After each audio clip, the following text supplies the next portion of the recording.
Welcome back to the Elite Trainer Academy, brought to you by Mind Pump. Today, I sit down with Adam Schafer again on the show, and we talk all things business.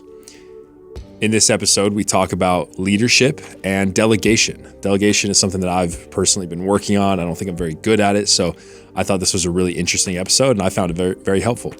If you find this episode valuable, please share. Enjoy the show. All right, so we were recording some content a little bit earlier, in a different setting, but I wanted to start out today's podcast asking you one of the questions that I asked, because I think you had a really great answer that I want to dive into, which is, what is the biggest piece of business advice that you've ever received? Was this the one where we're talking about delegating, or is this the thing of not focusing on the things that you're good at? I'm trying to remember what we did for that. That was your initial answer. That's the answer you said. That's kind of always your go-to. Yeah. You gave some additional answers to it as well, but I want to start there. Yeah. So what do you mean by that? You say like delegating. What that means. I think we're all really guilty of this. Where we especially entrepreneurs, because a lot of entrepreneurs are kind of do-it-yourself, self-starter. I got this, I could figure it out personalities. Many times though, what gets a entrepreneur stuck in the solo entrepreneur stuff is they never learn the power of delegation and letting go of a lot of things. And so I would say it's one of my superpowers that took me a long time to develop. But once I did, I was like, oh, that's a major hack into scaling and getting better, is this ability is recognizing things that either one, you're not good at, or two, you just don't like doing. I think both are important to recognize. Because what you find when you're not good at it, but you tell yourself, I can still do it, because you're that entrepreneur, I can figure it out, I got it, guy. You drag and you take forever and you fumble along the way, and it just sucks up valuable time that you could be allocating towards something else. And so even when I wasn't like uber successful entrepreneur and I was just kind of climbing, as soon as I started making a little bit of money at all, I was quick, even if I wasn't balling, right? There's times when I remember making under $100,000 a year, and I was still quick to hire somebody else.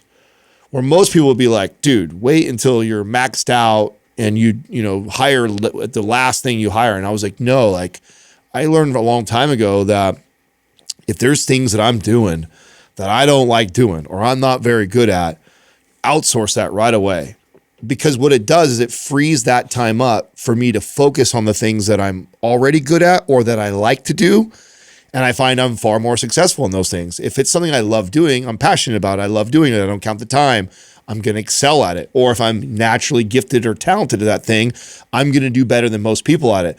So I'm far better off. My business is far better off if I do that and I let go of this stuff. I mean, this is a little side note, but a lot of why I think Katrina and our relationship has been so successful, because she's always been an entrepreneur and into business too. And I think she recognized that in me really early. And so I leaned on her a lot, and she's been with me through multiple businesses now, where she's always been good at a lot of those things that I wasn't. And she'd take them off my plate right away. Like, don't worry about it, I'll handle that. Like she watched me fumble or get frustrated on the internet, finding stuff. And then again, I'll do it. I'll figure it out. Like, that's my personality. I think a lot of entrepreneurs can relate to that. But she knew that if she took it off my plate, I could go do the things that she thought was the talent, or the things that not anybody, she'll tell you, watching me have a business conversation with someone, she's just like, you just have a gift. I watch you do that. I don't know how you do it, but you just do it better than anybody I've seen doing it. And she would see that in me and go do more of that. You go do those things, I'll do this other stuff. Let me handle this billing and the bookkeeping stuff. I'll handle the licenses, the certifications, the tax stuff. Let me take that off your plate. You go have those big conversations. You go make those big deals, because that is the part when I see you do that, it's special. And so we worked really, really well together, because that was the first time in my life that I had a life partner that saw that in me and was able to do that. Now, imagine you don't have a Katrina in your life. You could still find that in business relationships, is finding people that really are weaknesses or the things that you don't like or don't do well and outsourcing that. And when you're getting started, I totally know and relate to what it's like to be only making about 60 grand a year, which is barely covering my bills. And I have just a little bit of extra left over, and to think, oh my God, to go give somebody 20 or 30 grand of that to take that off my plate. I'm not there yet. I would convince myself in earlier years, I'm not there yet. Where now, like I know that if the goal is to get to 2, 3, 5x that number, I will get there faster if I'm willing to risk 50% of my income when I barely make any income. I'll get to that desired outcome sooner. And it takes a lot of balls to do that, because it's like, that's my income and I don't have a lot. And I hate doing those things, so therefore I still do it. And I think a lot of entrepreneurs get stuck in that of still doing all that stuff. And then they finally reach a place where they're making pretty good money, but they're doing all the things and they're capped. Yeah. They can't possibly put any more on their plate. They're finally making pretty good money. And I think a lot of people, this is why I forget what the percentage of, 33 million businesses in the United States. Of the 33 million, like 30 million of it are small businesses, 1 to 5 people. I think that's what happens is it's already hard enough to be successful in business, and then you actually figure it all out, and you're kind of managing yourself, and then you finally, like year 3 or 5 in, you're like, oh, I'm making a little bit of income now. It's like the last thing you want to do is go give some of that away, because you're finally getting to eat for the first time. But really, it's kind of a hack to actually go towards that and go like, you know what? This sucks. I finally can pay a person to go offload all my bookkeeping. And that might be something else for somebody else. Maybe it's the big conversations. Maybe it's the sales portion. But knowing that about yourself, what are those things that I don't enjoy as much, delegating it and outsourcing it as fast as you can so that you can spend the time doing that. It's a major hack. I have a hard time like balancing that logically sometimes, because like there will be times where, I'll recognize something about myself and I'll say like, okay, this is the thing I'm pretty good at. I should double down on the thing I'm good at. But I've also found that a lot of times the thing I'm good at is not really what's going to bring the biggest ROI, because I'm good at it and it's already working in the business. So it's like, I have a hard time balancing that sometimes, because then I see like, okay, there's this other area in the business that maybe is not a strength of mine. And so it's been maybe neglected. And so I see like, okay, that's something that needs to be handled. And I have a hard time balancing. Should I double down on the thing I'm good at, or is the thing I'm good at already working and I should go, redirect my attention because I know that I can figure this other thing out that's going to have a bigger ROI. Okay, that's a better way. I was going to say there's a better way for you to look at that. Look at it less of like, I'm going to double down on the thing I'm already good at and just do more of that thing that doesn't have that great of an ROI. Look at it more like, I'm going to get this thing off my plate that I either don't like doing, sucks up all my time, or that I could outsource to somebody else that will free up my time to possibly do something that I haven't even thought of yet. So in the pursuit of scaling in any business, as it grows, more money, more problems, more things, more of everything. And a lot of times, and I've had this conversation with you before, like if we reach the goal that you personally have set for yourself, you have no idea what you're going to be doing. In fact, I bet you couldn't even guess what you're going to be doing. I don't know what you would be doing. That's how beyond it is where you're at right now. And the only way that you can get to figuring out what that is that you would be doing is by letting go of the things that you currently do. And so think of it more like that, of like, okay, I understand this much about this part of the business, and we can use real examples if you want of like what you're doing currently now. I go like, I know that sucks a few hours of my day every day. Let's just get it off my plate. Let somebody else do it right away. So give up some of my money or whatever in whatever scenario, hire somebody for that.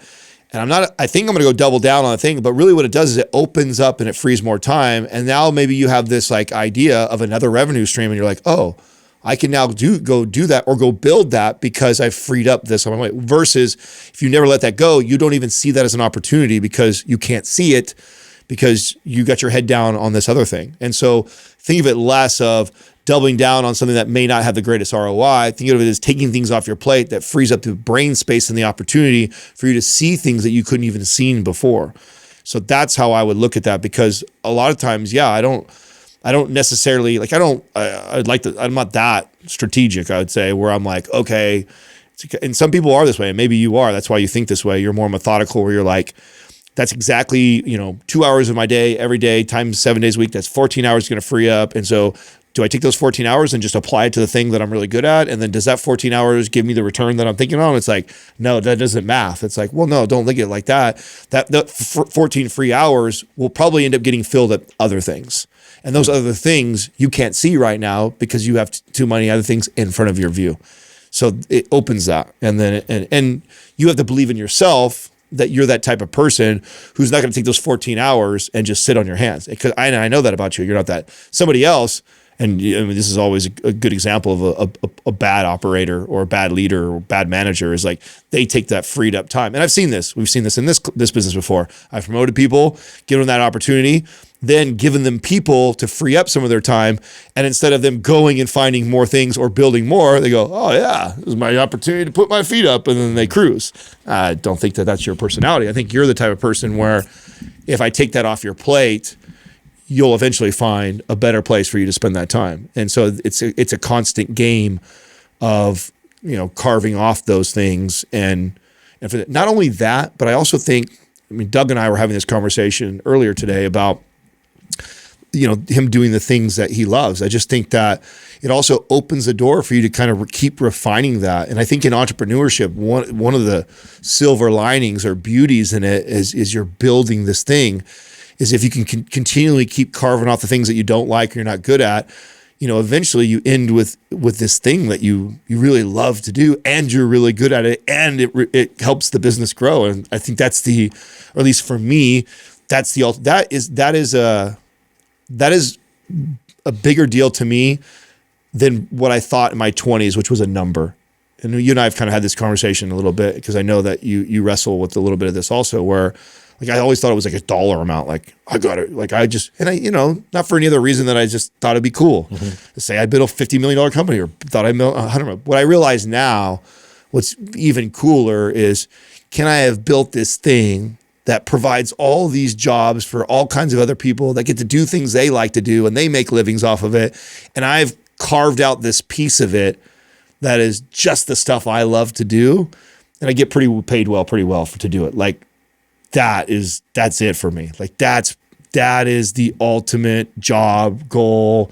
Love doing that. And I think one of the ways that you get there, or you have to get there, is by carving off the things that you're not really good at. And sometimes that means letting go of an income that you worked really hard to reach. I think that's probably the hardest part is, it's hard to make good money in entrepreneurship. And it takes the average person like 3 to 5 years to just kind of taste it. And then you start to taste it. The last thing you really want to do at that point is start to give it back up again. But that's the secret hack. That's the hack to the next level, is to be able to do that. And I think personally, it's my opinion, that's what caps a lot of solo entrepreneurs, is they get there, and the thought of giving back that thing that or a percentage of that thing that they work so hard to get to does not sound appealing to them whatsoever. Even if, theoretically, as I speak it sounds like a good idea, practicing it is another monster. Yeah, well, I think honestly, for most of the specific things that I can think about that would apply here, it really just feels it's just a rock and a hard place scenario, where it's like, I know that by giving up this specific task or responsibility, I just know there's going to be a decrease in efficiency, production, whatever it might be, at least probably 10 to 20% decrease. So it's like, what I know about myself, I'm like procrastinating that decrease in efficiency. So it's like, that's the hard thing. Yeah. Well, I mean, it's very true, and it's part of the formula. So part of, if we're playing just for hypothetical reasons, kind of having fun back of the napkin math and going like, okay, I make $100,000 a year, let's just say, as an entrepreneur. And it took me 3 to 5 years to get there. Okay. Which is very realistic. Someone grinding away, they finally reach that number. It's $100,000 a year. And it's like, now I need to I want to get rid of all the bookkeeping. I want to get rid of all the scheduling. I want to get rid of all the, licensing, upkeep, liability, all that stuff, right? Let's just say that that's a person or job, or maybe it's a multiple part-time jobs, but let's just say hypothetically, that's a $30,000 thing. Yeah.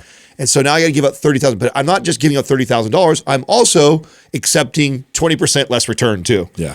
So it's like, that's a big deal. So it's like a 50% hit on the business in a sense. So it's no longer, you're not just gambling, I'm going to go from 100 down to 70. I'm kind of going, I'm going 100 down to 50.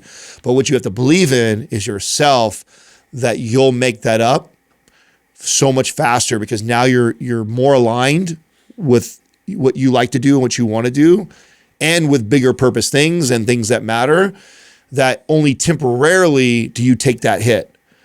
And what you find is that, what you just hacked into, you went, oh shit, it took me 3 to 5 years to get that 100, but it only took me 6 months or a year to get to 200. And now that I'm at 200 and I'm still losing 20% on those other knuckleheads that are running it from me, now I'm netting 180 or 150. Yeah. And it only took me 6 months of sacrifice or a year of sacrifice to double up. Yeah. And I feel like the first time or two you do that in business, it's really scary and hard. If you practice it enough times, you begin to build confidence in yourself like that. And I think when you see people, I know we reference a lot on this podcast because we both enjoy Hormozi's content. And I think this is one of his things that he's done. He's exercised that muscle so much more than the average person. Like, I think I've done a lot of businesses and tried a lot of things. I mean, that guy is younger than me and he's done way more than me because he's exercised that muscle so much more. And you build a confidence like, oh yeah, I know I'm going to take a step back, or I'm risking this, or I'm going to lose a little bit right here, but I'll get it back. I know I will. I'll make it up for it, and it'll come back 2 times. And so I think you hear that and you see that confidence in people like that have done that a bunch of times. Yeah.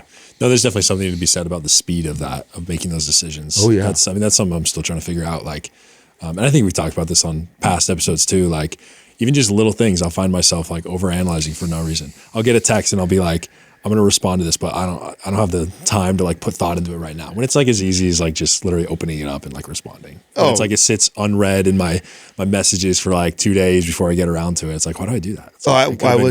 I was teasing about you to Katrina when you with the fantasy football, because I feel like you did that. Oh, I totally just muted that group chat because it was like 100 messages a day. Well, I mean, that's what I mean. I felt like you even put off dealing with it when it was, simply could just been like, hey, this is not the right time for me. Like, you're not gonna hurt my feelings. Like, I respect, I'm like, I love that. My guy wants to go work hard. He doesn't want to play. You know what I'm saying? Like you're only gonna make the boss happier telling me something like that. But yet I still feel like you wrestled with the decision longer than you should have. For sure. You already knew in your heart the right decision, or where your heart really was. And I think the older, wiser you makes that quick. You just go like, yeah, this is not the right time for me. Can you find somebody else? Is that cool? Like, I need to work. And it's like, I ain't gonna be mad. You're gonna now take that stress off you. So now it's not in the back of your mind, even though you muted it so that you hadn't solved it or handled it yet. Yeah. So it's still bubbling under there. And so me calling you was, I told Katrina, I'm like, I gotta get this out for him, because I have a feeling he doesn't want to do this for this. And I don't want him to feel like I'm pressuring him to do that. I need to let it. And like, that was me trying to help you through that process. But that's a perfect example. Yeah, that was like immediately problem solved. Yeah, right, exactly. Within 15 minutes, we had solved it, backfilled it with someone else. You now have, oh, good, I don't have to go do that now. I don't feel obligated, right? That's a perfect example of that. Yeah. So no, that's a great example. I find that all the time. I think I'm getting better. Actually, I think I'm getting better at it in the business than in my personal life, for sure, which is probably not a good thing. But yeah, it's something I'm aware of. But no, I think it's a really good, important lesson. Especially, I mean, we've got a number of things happening in the business right now that we've been moving really fast on. I mean, with this launch that we're doing this week, that was quick. I mean, that was like something that the idea was like, just created, I don't know, a month ago. Like that was something we moved really fast on. So, I could definitely see the value in that. So I think, if anything, I think that's probably, if I were to nail down like 1 or 2 things that would have like the biggest return on the business right now, it probably would be, for me, like developing that skill or just moving quick. Let me tell you, I don't know if it ever gets easier. It's kind of like lifting weights. Like it progressively just gets harder because you keep loading it. Right. but you get more comfortable with that uncomfortable feeling. And I think what you're bringing up right now is a perfect example. I mean, and you probably see me working it out loud in front of you. Like, there's a part of me that is like, ugh, inside right now with this whole new move that we're doing, because we are losing right now. So it's another example of this. Is like, I believe, and I'm telling you that, like, I believe that we'll make it up and it'll be so much better 6 months from now. But still, even as I preach this to you and I try and practice it myself, I still do it though. You know what I'm saying? Like, that's the difference now is that in the past, I probably would have been on the fence back and forth, or maybe even like dipped my toe in and went like, oh God, this is not working the way I thought, and then bail. And I think that happens a lot, where I have the blind faith to go like, we've got to do this. We're going to do this. It's going to sting. I don't know how long it's going to sting, but I believe in the vision. I believe that we're going to solve it. We're going to figure it out. But the process at which you have to do it, like, it's a lot like working out. The weight still gets heavier, so it doesn't get easier, but you get more comfortable with that uncomfortable feeling. I think that's what that is, and in both in personal life and in business. So it's just a part of also. Enjoy it. It's also the journey. It's all, if it was easy, it'd be no fun. Mm-hmm. You know, if everybody could do it, if everybody was good at it, if it was such an easy decision, well, then none of this would be fun, because that's part of the fun, is that it does keep you up at night. Sometimes it is hard. It does take practice. It does take discipline. You are going to make some wrong decisions. It is going to stress you out a little bit. Like, you know, and I think barely now am I learning to be more comfortable in that uncomfortable situation, you know, and I've got 15 years of it on you then. So it's, you know, the fact that the thing that's cool and fun to watch for you is that you get a front row seat and you're a part of it. And so I imagine you will accelerate way faster than I did, because I didn't exactly have that same type of situation. So, you know, I think you do have that, which is almost like a superpower in itself, is that you've got a group of men that are older and ahead of you in that's like, okay, like, we're going to be okay. Like, yeah. So, yeah, no, definitely been, I'd say probably the most stressful, like 8 months of my life, but it's been a blast. I mean, like, it's good. It's good you think that way. No, I mean, I seriously, like, it's been, every time, you know, we start talking about, like, you know, how much, you know, revenue's dipping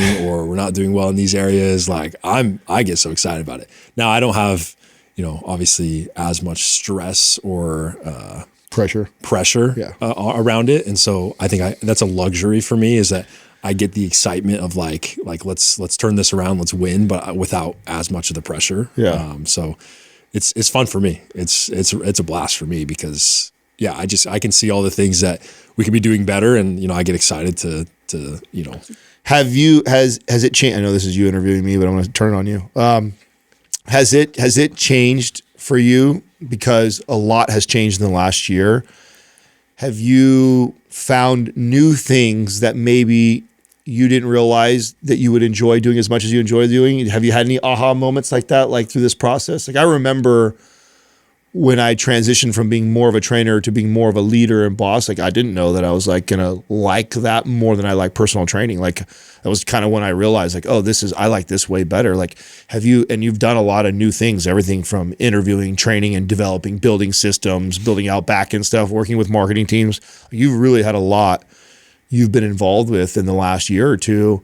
Have you learned more about yourself, and have you learned anything new? Like, oh, I like doing this and I didn't foresee that. Yes. I'll give you a recent example that I just recently, like in probably the last 4 months, not only discovered, but also like it was actually a complete 180. So initially when we first started hiring trainers, it was like a huge added stress to me, because we hadn't like completely refined what our systems and processes looked like. We were still trying to figure all that out. And so it was a lot of me trialing errors, you know, it was trying to figure out what this was all going to look like.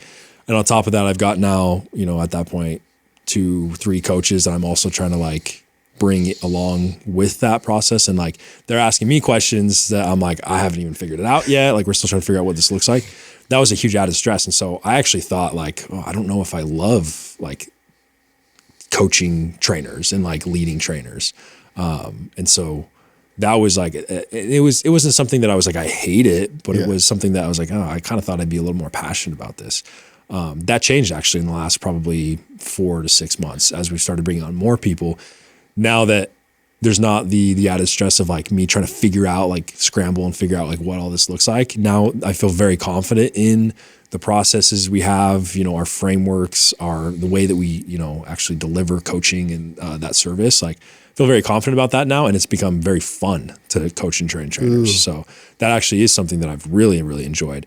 We'll have these weeks here sometimes where I've got, 3 interns like coming in at one time. I love it. It's super fun. It's a lot of work and it's exhausting because it's basically my normal day. Yeah. Plus, additional responsibilities with 3 interns. Yeah. Super exhausting, but yeah, I absolutely love that. Oh, I think you totally tapped into something cool for entrepreneurs, which is like the value of really honing in on the frameworks and the systems of something.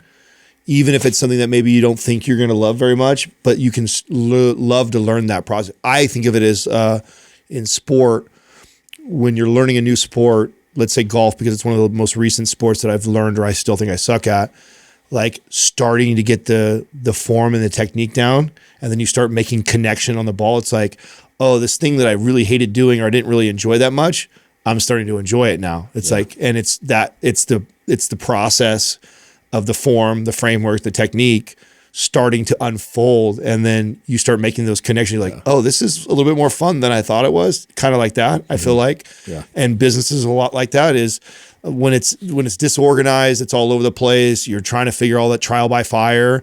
Can be very stressful. Can be very punishing and not as fun. But as you start to refine that and you find systems and frameworks to like, okay, this is going to be how we do this. Let's just agree and let's go apply it. And then you start applying it and then you start seeing the fruits of the labor. It's like, oh, okay, this is more fun than I thought it was. It takes now the stress off of, you understand the swing. You understand it now. You understand where you need to hold your hands. You understand where you need to keep your eyes. You understand all that now.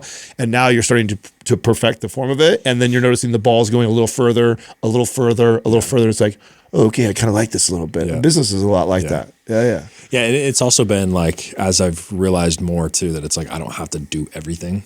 Kind of to our earlier conversation. That's been part of it too. Is it's been really fun as I've been starting to lean more on my guys that I have here and like empowering them to make decisions and to give their 2 cents on how things should be ran. Like I think that took off a lot of stress too, because I think I don't know if it was like consciously, but definitely subconsciously at the very least, like it was in my brain, I got to figure everything out. It's like, I got to do it. So that took a lot of stress off. I mean, you asked me today, one of the questions, and one of my hot takes was speed of the leader.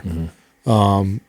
It just came to mind. Nothing else came to mind as far as like, you said, what's worse advice? And I thought, I'll give you a hot take. A hot take is, because I was a big speed of the leader type of person, and it served me early on, which was, let me show these guys and girls how to do this. And like, if I run so fast, I'll get their respect. And I did, like it totally worked. Like you see me do your job better than you, day in and day out, like it just kind of garners respect. And I think there's some value to it, but I also got trapped in that.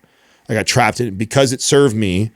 I got trapped in that guy of like, that's the method, that's the formula, just speed of the leader. Like if I run fast, and it served me for several years in business where like all it took was I just needed to find another Justin or a Sal or a Kyle, and together, him and I or her and I, we would hit goal and we would be successful. But there was a ceiling to that. Yeah. That it's not building a team. It's not like, and so that was a lesson I had to learn because I identified that as that. And then quickly I realized, oh, wow, like I've only got so much to give. And even me at my best with 1 or 2 running at their best is still only so much.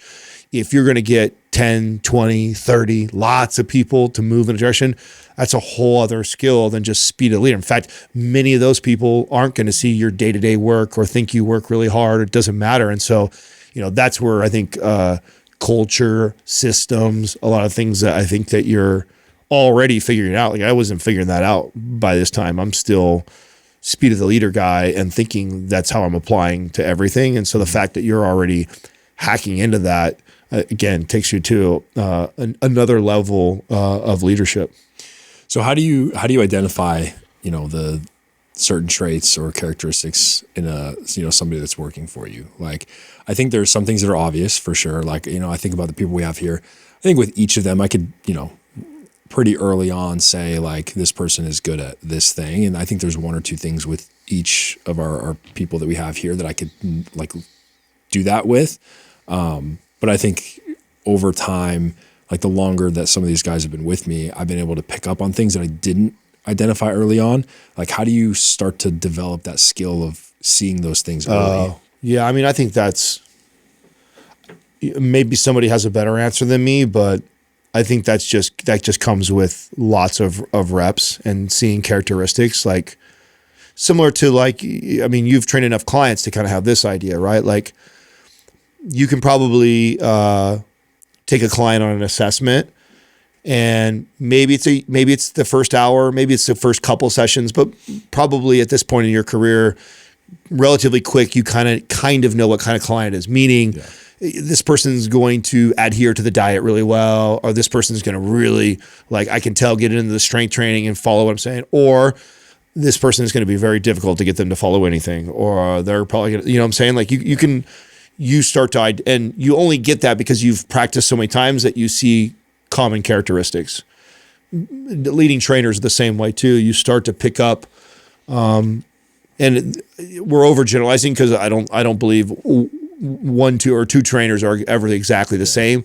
But there tends to be some trainers love and gravitate towards sales and communication and personality, and they like being the center of attention. It's like that is a type of person or trainer, and they tend to be really good at certain things, and empowering them to do those certain things tends to serve you and the business really well, leaning into that. Other trainers, very methodical, meticulous, organized, and not so much on the other side. And so you'll start to recognize it earlier, and then also learning to push them in those directions. Early career mistake, and again, a lot of my business wisdom or knowledge or acumen comes from being bad for a long time. I made a lot of wrong choices. I was trying to make everybody like me. I was like, okay, well, I know how to do it. So how do I get them to all be like me? And that was a mistake. Instead, as I got older and more mature and I got enough reps, I started to realize like, trying to make Kyle, who is really organized, meticulous, loves analytics, loves data, loves tracking, his brain lurks to that, trying to make him be the flamboyant, over the top personality, sales guy, like that was a failing strategy. And even if I got you to do a little bit better than that, not only was it a failing strategy, it was also wasted energy. It's like, you're going to get that by proxy of being around that. In fact, I'm better off like, I recognize that in Kyle. He likes doing these things. Like, what do I have on my plate that is related to that I can offload? And he'll gladly do it because it's a strength of his. It makes him feel needed. It empowers him to do something that he already likes doing, so he's enjoying more of his job. It supports and helps me. We work and so you through more and more trainers that you have, and I do believe you'll get to a point with the amount of reps that you're getting now, you're going to see that in an interview, and to me that's also. You'll watch your levels of interview skills get up, because you then, like, next level to where you're at is interviewing and knowing like, okay, I'm not just looking for a good trainer, I'm looking for a type of trainer right now. I have a need in this team or this culture that I'm trying to find a piece for it. And so I learned the right questions to ask to fish out that character, to see if that's going to be a right fit for the business. That's the next level to like right now, you need help. You need good trainers. And so it's like you have kind of a general probably view of what you're looking for from these people, like they're morally aligned with us. They listen to the show, and so they understand our purpose, our values, and stuff like that. They have a decent base knowledge of kinesiology or physiology and nutrition, and so it's like, okay, for you right now, probably they check the box. You're willing to take the risk. Later, I think you will go, man, I need a trainer that is good at this, does this, is this, and they would be a perfect fit for this, And so then as you interview, you're starting to ask very specific questions that helps you fish out, do they fit that? And so I think that it starts to happen even more so with a lot of what you're experiencing right now is you're starting to already hone in on those skills of like looking at the staff and going like, oh, I can start to see it now. And you'll start to see it faster and faster and faster. And then, like a home run hitting Barry Bonds, like that guy sees the seams and the ball spinning, as soon as it comes out of the hand of the pitcher, where me, it's past me before I even knew he threw it. You know what I'm saying? Yeah. So it's like, you see enough pitches, you start to go like, oh, it's a curveball. I know it's coming. And so I think it's a lot like that. And I think that you're exercising that muscle and getting better at it already. And it's only going to get better. Another thing that, hopefully you love and you like, because I like that stuff. I thought that was fun to figure that out, learn that, and lean into that, Yeah.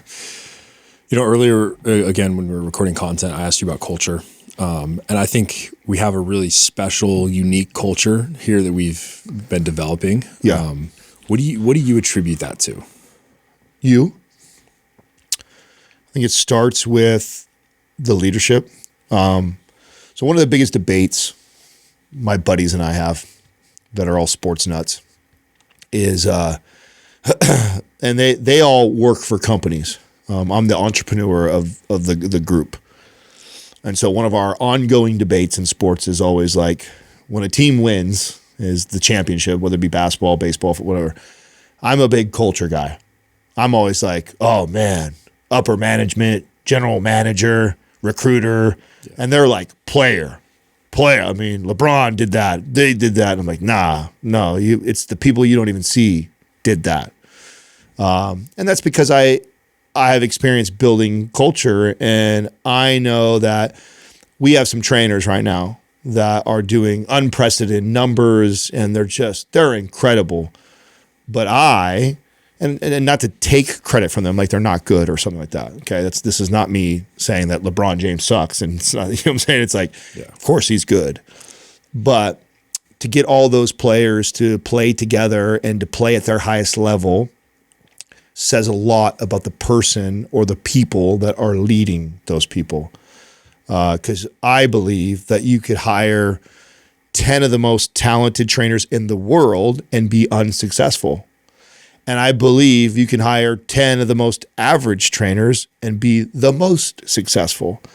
And I believe that because I believe the power of culture and leadership. And so when I look at our team, I personally give a lot of that credit to you as the leader of that group, and I think it's trickled down into them, how much you care, the things that you think about, the things that you value, the systems that you put in place is now manufacturing this beautiful place for these superstar trainers to blossom and be celebrated. So I'm a big leadership guy. So like I said, back to the sports thing, not to take anything from the superstar athletes, but I do think that matters so much, man. And I like drawing parallels to sports because I think there's a lot of great parallels to sports and business. And I think there's a lot of good trainers in this world that could work for us. There's a lot of them out there, many that we'll never meet. And so what gets those handful that work for us to do something special? Well, it's the person at the top that is creating the right culture and team atmosphere, because it's the things that matter the most, in my opinion, are a lot of the things that are done when nobody's watching and they're not getting paid. All of these trainers that work for us that are great probably would have been good no matter where they went because they're that good of characters. They're that good of people. They're self-motivated. I mean, you can't take credit from a Marcelo. Like that guy could be a cop. He could be a bread maker. He could be a construction worker. He could be a trainer, and he's going to be good because he has that type of character. But I also think that working with or underneath a person that is the right leader you get an extra 10 or 20% of him. And your extra 10 or 20% on him and 10 other trainers amounts to a championship. And that's what I think we see in pro sports is everybody who made it to the pros was the best guy in their town. He was the superstar in high school, probably the superstar in college, is one of the best players that most people had ever seen in their life. And now you see all of them, a few hundred of them in one league. They're all capable, in my opinion, of winning a championship. When we see these incredible dynasties built, I think it speaks more to the organization and the leadership and the culture that they built. And you know this too, because you see a lot of times in a dynasty run, take a Patriots run, take a Warriors run, take a Chicago Bulls run. You see a lot of pieces get exchanged and changed. Yeah, they might have the core guys. And so this is, again, the debate.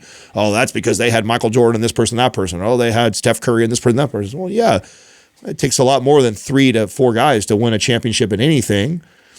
But someone or somehow somebody got all those people to organize and move in one direction and operate at their highest level at the same time. That's leadership. That's what I think. So if you were to like, let's like operationalize this. Like if you were to distill that down to like 2 or 3 things, like I'm asking both for, entrepreneur listening to this who's trying to create culture wherever they're at, but also for myself, like, because a lot of the things you're talking about, like, I don't know that I've consciously done. And I think that I would like to consciously create that more. Okay. And especially, I'm doing a ton of interviewing right now. And to your earlier point of learning to develop that skill of like seeing those things early on in like an interview, how would you distill that down to like 2 or 3 attributes or, sure, characteristics that sure. should be a focus? Nobody cares how much you know until they know how much you care. The single most powerful thing that you do or that you've done, whether you've done it subconsciously or consciously, is you've cared about your people. Genuinely, like you really care about your people. And you can't fake that. They feel that. And because they feel that, when you say something, when you ask for something, because they know that you care, they're going to do it. Not just because it's their job and you pay them and they have to, but because they want to, because you care about them and they feel that way. When your people feel like you really care about them and you really do, this is one of those things you can't fake. You fake it and it won't last very long. So if you're listening right now and you want to operationalize this and figure out how do I build a culture and a team, it starts with really, truly caring about your people. I had an exercise that I used to do. I don't know if I ever shared this with you or not. This came from John C. Maxwell book, 360 Leader. Somewhere in the middle of that book is an exercise that I really liked that I modified for myself. And the exercise was to figure out your personal values. And you were to take like a flashcards and write down, family, friends, success, all like, and you could Google this, right? So if you're listening to this and you want to kind of make this yourself, Google top 50 values by humans or whatever. Write them all down on flashcards. And then I would sit down with my staff. And this is kind of how I modified it because I thought that was a good exercise. And if I'm truly going to care about my people, I should probably care about what they value the most. So that was kind of like an obvious thing for me. It was like, if I'm this guy who says I care about my people, then it's probably in my best interest to really find out what makes them tick and what do they value. Not what I value the most, but what do they value the most? Okay, so here's this exercise. So we write down the 50 values all on flashcards. And then I'd slide the flashcards over to you and I say, Kyle, narrow it down to the top 5 values for you. And so I'd sit there while you'd slide over the 5. And then I'd say, okay, narrow those 5 down to 3. And the reason of going 5 to 3 is just to really make you think of like, what is the most important? Like getting down to the first 5 is an exercise in itself and it takes a minute because there's a lot. You're like, oh, this could be there, that could be there. Then you get to the 5 and then I make you trim 2 of those. It's just like, what are the 3 that just mean the most to you? And then I'd have those. And it was really cool because all my trainers were very different. Some had some overlapping values, like family, I think is a popular one. But a lot of trainers were unique. They all almost always had like one that was different than somebody else, which was awesome for me. And then I wrote them all down. So I had all of them. And then I made it in a goal to myself is no matter what I needed to talk to my trainer about, I led with one of their values first. So let's say I knew your 3 values, and let's say you fucked up on something. So maybe you did something that like I got to have a hard conversation with you about. You didn't do right, you messed up, whatever, which I think those are the more challenging things. So the knee-jerk reaction from the boss, Kyle did something wrong, go reprimand him, go check him, go fix whatever, tell him you don't do that, this is how we do this, whatever. And so even in those moments, I would be patient and I would go, I'm going to go talk to him about at least 1 or 3 of his values before I address the thing. It was one of the most powerful things that I ever did because my staff realized that it wasn't always about what served me, what made the company more money. I genuinely cared. And many times, almost always actually, I found when a trainer was struggling with hitting their goals, struggling with hitting their session rates or sales, was not doing files or paperwork to accordance or to our expectations. When they were off, their values were normally off. They normally were like, oh, I haven't talked to my family in a couple of weeks, or I haven't done that other thing. And like they weren't, and they were out of alignment. And a lot of times before I actually had them fix the thing I need for them, I would make them go align themselves. So I'd be like, hey, go take the weekend with your family, or, oh, go do that thing. And so if I had them do that and then they came back and then I could have them do the thing that I went, oh man, it was so powerful. And so that's a way you could operationalize that. Like maybe you don't have that natural gift to kind of be that person. So you can create a system around that. Like learn your people's values, make it a goal that when you're mentoring them, coaching them, training them, you address their values first, and then you approach the thing you need or the thing that they didn't do or whatever the thing is. And you'll be surprised what that does. You do that consistently with a team and you don't find yourself doing it very much. It got to a point in my career when I started to do a lot of that stuff that most of my people would just come to me when they were not doing right or they weren't and they would just pour out to me. I wouldn't have to go tap on your shoulder and be like, yo, what's going on? You're struggling this month, or this. Like they'd just come to me. And that told me that we had built that relationship, that they knew that I cared. And because of that, they would always feel comfortable or confident that they could lean on me or something. And that then translates into the occasional when I go, hey, I need this from you guys.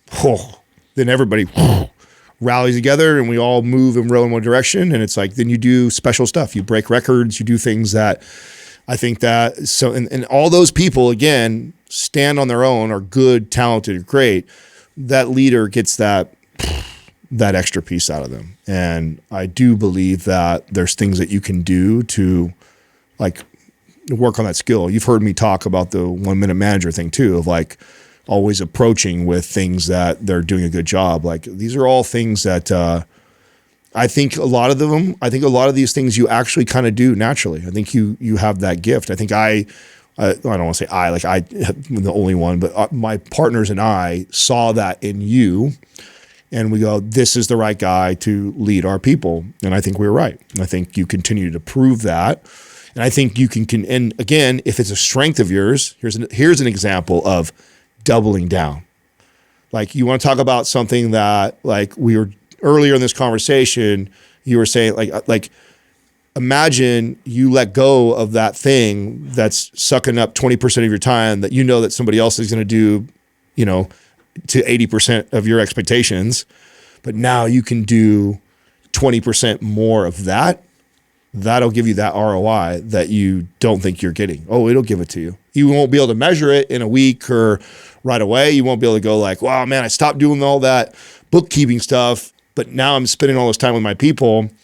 And you won't be able to be like, and then next week we broke sales record. Like, it won't work at that, but you'll see it and you'll feel it, especially over time, because you're now investing in the thing that is special about you, in the thing that will give you a more ROI. And then you also free up for the other things that we talked about. But that's a great example of, letting go of something that I think is a strength of yours already and doubling down on more of that. And I think you do quite a bit of that already. I mean, you spend a lot of time outside of paid time with the team, and I think you've been rewarded for that. Not necessarily financially rewarded, but rewarded by the loyalty that you have from your people. So I would say double and triple down on that. Yeah, no, that is really helpful to think of it in that way, because that's just how my brain works. I have to like operationalize it into like, here are the actions that I need to take. So I've been thinking a lot about that, and definitely something I want to be more intentional about. So like I said, we have a phenomenal team here and a great culture. And I think that's a strength of the company and what we're doing, what we're building. So I'm looking for ways that we can double down on that. So that's extremely insightful.